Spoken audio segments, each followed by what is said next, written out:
मैंने आपको बताया कि लोक हैं सबके, यक्षिणियों के अपने अलग लोक हैं, बेताल का एक अलग लोक है, और जो ये पिशाच हैं, पिशाच के एक अलग लोक हैं। उस लोक में एंटर करने के लिए आपको एक स्पेसिफिक फ्रीक्वेंसी पे अपनी बॉडी को लेके आना पड़ता है। जब तक आपकी थर्ड आई एक्टिवेट नहीं है, जब तक आपकी ऊर्जा आपके छठे चक्र पे नहीं पहुंची है, उससे पहले आप इनके लोकों में एंटर नहीं कर सकते। आप कुछ भी प्रयास कर लीजिए।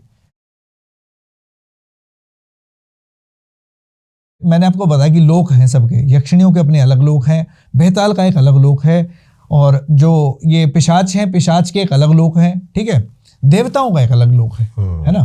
तो अब उस लोक में एंटर करने के लिए आपको एक स्पेसिफिक फ्रीक्वेंसी पे अपनी बॉडी को लेके आना पड़ता है। आपकी एनर्जी एक स्पेसिफिक फ्रीक्वेंसी पे जब आप लेके आएंगे, तभी आप उन लोकों के अंदर एंटर कर सकते हैं। आप इन भौतिक आंखों से किसी चीज को नहीं देख सकते। अब मैं आपको बता देना चाहता हूं इसके बारे में, दो चीज़ हैं, एक है सूक्ष्म शरीर, एक है स्थूल शरीर। अब स्थूल शरीर वो है जो कि एक फिजिकल बॉडी है, which is made up of matter. अब मैटर है, मैटर से सब चीज़ें बनी हुई हैं इधर, है ना। अब आप उनको अपनी आंखों से देख सकते हैं, लेकिन बहुत सारी चीज़ें ऐसी हैं जिनको आप आंखों से नहीं देख सकते, जो सूक्ष्म रूप में है। जैसे कि हवा को आप अपनी आंखों से नहीं देख सकते, लेकिन आप उसको महसूस कर सकते हैं। जैसे कि सुगंध या दुर्गंध या गैसेज, आप उनको अपनी आंखों से नहीं देख सकते, लेकिन महसूस कर सकते हैं, सूंघ सकते हैं, फील कर सकते हैं। या आपके इमोशंस, ये सब सूक्ष्म चीज़ें हैं। उसी प्रकार से ये जो चीज़ों के बारे में मैं आपको बता रहा हूँ कि यक्षिणी हैं या प्रेत हैं या पिशाच हैं या जो भी एंटिटीज़ हैं, योगिनीज, ये सब को आप एक स्पेसिफिक एनर्जी के साथ देख सकते हैं, जो एनर्जी हमारे आज्ञा चक्र में स्थित है। जब तक आपकी थर्ड आई एक्टिवेट नहीं है, जब तक आपकी ऊर्जा आपके छठे चक्र पे नहीं पहुंची है, उससे पहले आप इनके लोकों में एंटर नहीं कर सकते। आप कुछ भी प्रयास कर लीजिए। इसमें सबसे जो मुख्य कारण है, जो मुख्य शक्ति जो काम करती है, वो है हमारी आज्ञा चक्र की शक्ति, और हमारी ही शक्ति जो है इन सब चीज़ों को हमारे सामने प्रकट करती है। यदि एक व्यक्ति का आज्ञा चक्र जागृत है, तो वो बैठे बैठे अभी सेकंडों में बता देगा कि आपके ऊपर कोई एंटिटी है या नहीं है। बिल्कुल सही बात है। वो 1 मिनट में बैठा बैठा आपका ओरा रीड कर देगा। ओरा क्या है? इलेक्ट्रोमैग्नेटिक फील्ड है। हर एक चीज़ का एक इलेक्ट्रोमैग्नेटिक फील्ड होता है। हमारी बॉडी में भी एक बायो इलेक्ट्रिसिटी रन कर रही है। पूरे संसार में एक इलेक्ट्रिसिटी रन कर रही है। पूरे संसार ऊर्जा से बना है। हर चीज़ में ऊर्जा है, हर पदार्थ में ऊर्जा है। पदार्थ के छोटे से छोटे रूप को एटम बोलेंगे, और एटम के अंदर 3 चीज़ें हैं। हाँ, इलेक्ट्रॉन, प्रोटॉन, न्यूट्रॉन है, जो कि इलेक्ट्रॉन हमेशा रिवॉल्व करता रहता है। हर चीज़ गतिमान है। इस संसार के अंदर निर्जीव कुछ भी नहीं है, नॉन लिविंग कुछ भी नहीं है, हर एक चीज़ लिविंग है। ठीक है, तो एनर्जी के बारे में आपको बताना चाह रहा था। इस टॉपिक पे आते हैं फिर से, कि यदि आपने योग के माध्यम से बहुत सारी कुछ ऐसी यौगिक क्रियाएं हैं जिससे आप अपने छठे चक्र पे, आपके तृतीय नेत्र पे आप ऊर्जा को पहुंचा सकते हैं। और ऊर्जा पहुंचने के बाद, जब इस चक्र पे ऊर्जा पहुंचती है, एक अलग ही एक पारलौकिक चीज आपको दिखना शुरू होती है, जो इस संसारिक चीजों से बहुत अलग है। लेकिन अब उसके लिए बात यह है ना कि अब जो नियम जो बेसिकली मैं छोटे से कॉन्सेप्ट में बताऊं, एक चीज क्या होती है, जहां तक मैं समझाऊं, थर्ड आई का कॉन्सेप्ट जी। थर्ड आई भगवान ने हमें धोखा देने के लिए बनाई है। इन 2 आंखों से हम सामने देख पा रहे हैं, अंदर नहीं जी। और जब थर्ड आई खुलती है ना, तो वो सिर्फ और सिर्फ अंदर झांकती है। बिल्कुल। और अंदर की पहचान होती है जब हम इस यंत्र को, बिल्कुल, जब इस यंत्र को पहचान पाएंगे, तब तंत्र का खेल शुरू होगा। बिल्कुल सही कहा आपने। यह शरीर एक यंत्र के भांति है, और इस शरीर के अंदर अब मैं आपको बता देना चाहता हूं कि हर चक्र का एक विशेष कार्य है। हर एक चक्र का विशेष कार्य है। जैसे कि मूलाधार चक्र, सबसे पहले जो सृष्टि, जो एक चक्र को जागृत करती है एक व्यक्ति के अंदर, वो है मूलाधार चक्र, जिसकी वजह से इस सृष्टि का विस्तार होता जा रहा है।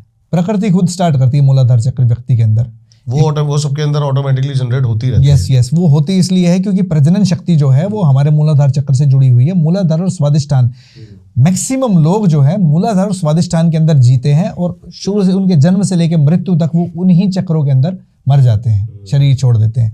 मूलाधार चक्र जो है वो हमारे काम केंद्र से जुड़ा हुआ चक्र है, जिसको एक स्पेसिफिक एज होने पे प्रकृति सेल्फ डेवलप कर देती है, सेल्फ उसको एक्टिवेट कर देती है मूलाधार चक्र को। ठीक है, ये भी कह सकते हैं कि जैसे ही हम अपनी स्पिरिचुअलिटी की राह पे निकलते हैं, या फिर थर्ड आई एक्टिवेशन को एक्टिवेट करने की राह पे निकलते हैं तो सबसे ज्यादा बंदा कामुक तब हो जाता है, बिल्कुल हो जाता है, एनर्जी वहां पर बढ़ती चली जाती है। तो मैं आपको बताना चाहता हूं कि मैक्सिमम लोग जो हैं वो मूलाधार चक्र के अंदर ही जीते हैं। अब मूलाधार चक्र क्यों एक्टिवेट होता है कि प्रकृति के अंदर जो पृथ्वी है, पृथ्वी अपना ग्रेविटेशनल फोर्स से चीज़ों को नीचे की तरफ खींचती है, तो स्वभावतः जो ऊर्जा है वो ऊपर की तरफ तो उठेगी नहीं, क्योंकि अर्थ का ग्रेविटेशनल पुल उसको नीचे की तरफ खींचेगा, और नीचे की तरफ जो पहला चक्र है हमारा वो मूलाधार चक्र है। अब प्रकृति यदि इस चक्र पे ऊर्जा को ना पहुंचाएगी तो उसका विस्तार कैसे होगा? प्रजनन क्रिया जो है इसी चक्र से होती है, यह चक्र उसी प्रजनन क्रिया से जुड़ा हुआ है। अब यदि आप साधना के वक्त अगर तामसिक भोजन खाएंगे तो तमस का काम तो वही है, वो तमस जो है वो सारा जाकर के आपके पहले चक्र पे इकट्ठा होगा, आपकी ऊर्जा ऊपर की तरफ नहीं उठ पाएगी। यदि ऊर्जा ऊपर की तरफ नहीं उठी तो आप जिस भी चीज़ को सिद्ध करना चाहते हैं, जिसको आप साकार रूप से दर्शन करना चाहते हैं, तो आप उसको सिद्ध नहीं कर पाएंगे, क्योंकि हर चीज़ को साकार रूप में लेके आना हमारे आज्ञा चक्र का काम है। तो पहले चक्र में ही हमारी ऊर्जा फंस के रह जाती है, इसीलिए व्यक्ति को काम के विचार आएंगे, है ना। ये एक रीज़न है सबसे बड़ा।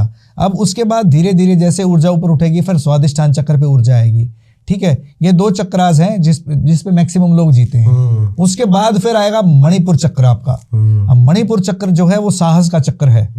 अब मैं एक ऐसा प्रयोग आप सभी लोगों को बता देना चाहूँगा कि यदि कोई व्यक्ति प्रेत बाधा से ग्रसित है, सबसे पहले मैं आपको बताता हूँ प्रेत किस पे अटैक करता है। प्रेत अटैक करता है कि यदि किसी व्यक्ति का मनोबल कमज़ोर है, किसी व्यक्ति का ओरा सिकुड़ा हुआ है, उस पे नेगेटिव एंटिटीज़ बहुत जल्दी अटैक कर देंगी। फॉर एग्जाम्पल के तरीके से मैं आपको बताता हूँ कि समझिए कि एक कोई बुजुर्ग दंपति है जिसके पास बहुत बड़ी प्रॉपर्टी है, ठीक है, लेकिन वो पैरालाइज्ड हैं या ज़्यादा बोल नहीं सकते, या कोई उनके पास कोई कह लीजिए कि उनका बेटा नहीं है, कोई ऐसा परिवार में ऐसा कोई तगड़ा बंदा नहीं है जो उनकी रक्षा कर सके, तो कोई दबंग किस्म का व्यक्ति क्या सोचेगा कि यार इसकी प्रॉपर्टी पे कब्जा कर लेते हैं, है ना। और बहुत बार ऐसा हम भौतिक जगत में भी देखते हैं कि कितने सारे लोगों की प्रॉपर्टी पे कब्जे हो जाते हैं, कुछ बदमाश किस्म के लोग आके कब्जा कर लेते हैं।